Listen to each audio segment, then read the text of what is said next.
আসসালামু আলাইকুম। আজকে আমি একটা ভিডিও নিয়ে এসেছি হোপ নিয়ে। নিজের উপর হোপ রাখা কতটা ইম্পর্টেন্ট।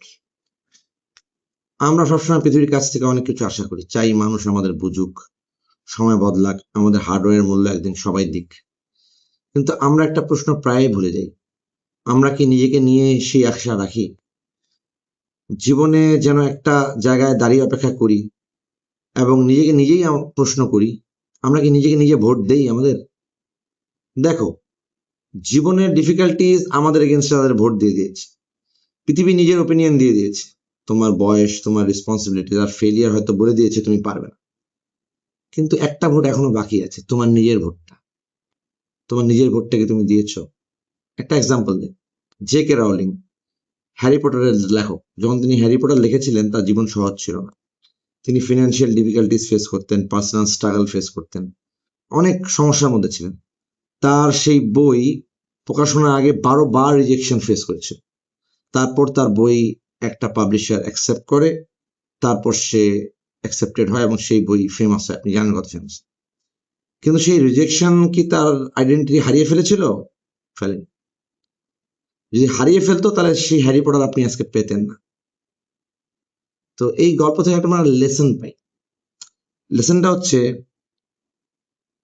একটা নো কখনো শুধু একটা দরজা বন্ধ হওয়ার সিগন্যাল না, একটা নো হচ্ছে আরেকটা দরজার দিকে যাওয়ার সিগন্যাল। একটা নো মিনস হচ্ছে NO, নেক্সট অপরচুনিটি। আচ্ছা,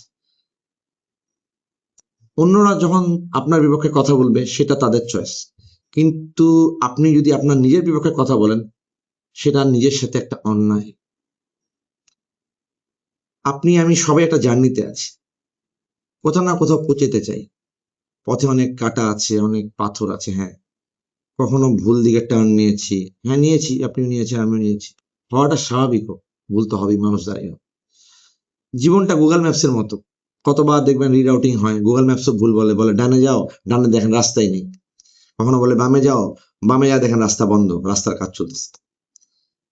তো এই রিরাউটিং হইতেই থাকে, আমরা টার্ন নিতেই থাকি, করতে করতে করতে নতুন পাথ খুলতে থাকে। একটা সময় যা দেখবেন যেখানে পৌঁছানো দরকার ওখানে পৌঁছে গেছি। আসলে আমরা বের হচ্ছি একটা জার্নির জন্য, আর হ্যাপিনেস আর ডেস্টিনেশন এসবের জন্য অপেক্ষা করে না। হ্যাপিনেস এটার মধ্য দিয়ে আপনার পাইতে হবে। আবার কখনো কখনো নিজের কাছে এটুকু বলতে পারার মধ্যেও হ্যাপিনেস আছে, যে আমি চেষ্টা করছি। আজ হয়নি, কিন্তু আমি এখনো দাঁড়িয়ে আছি, আমি চেষ্টা করছি, আমি শেষ হয়ে যাইনি। রাস্তা বন্ধ হয়ে যেতে পারে, কিন্তু আপনি বন্ধ হননি।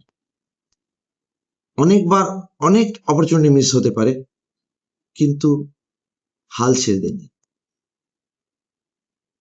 আপনার পুরনো আইডেন্টিটিও শেষ হয়ে যেতে পারে, কিন্তু আপনি শেষ হয়ে যাননি। তাই নিজের উপর থেকে কখনো হোপ হারিয়েন না, আশা হারাইন না। নিজেকে সবসময় বলেন, আমার মধ্যে অনেক কিছু করার ক্ষমতা আছে, আমি অনেক কিছু করতে পারি। আমি দেখতে চাই আমার মধ্যে কি কি করা পসিবল, আমি সবকিছু করব, আমি চেষ্টা করেই যাব। আজ নিজেকে থামিয়ে দেওয়ার সবকিছুর মধ্যে নিজেকে একটা প্রশ্ন করবেন, আমি আসলে কি করতে চাই, ফাইন্ড আউট করেন। তারপর নিজের পক্ষে নিজেকে ভোট দেবেন। আপনার হ্যাপিনেসের পক্ষে ভোট দেবেন, আপনার ফিউচারের পক্ষে ভোট দেবেন, আপনার নেক্সট পসিবিলিটির পক্ষে ভোট দেবেন। মনে রাখবেন, হয়তো আপনি নেক্সট ডেস্টিনেশন পাবেন, ডেস্টিনেশন না পেলে নতুন কোনো পথ পাবেন। এটাই লাইফ। কারণ শুধু ডেস্টিনেশনে পৌঁছানোর জন্যই আপনি বেঁচে নেই, লাইফে জার্নি করার জন্য আপনি বেঁচে আছেন, নিজেকে খুঁজে পাওয়ার জন্য বেঁচে আছে। আর আসলে নিজেকে খুঁজে পাওয়ার জন্যই তো দুনিয়া এসেছি না।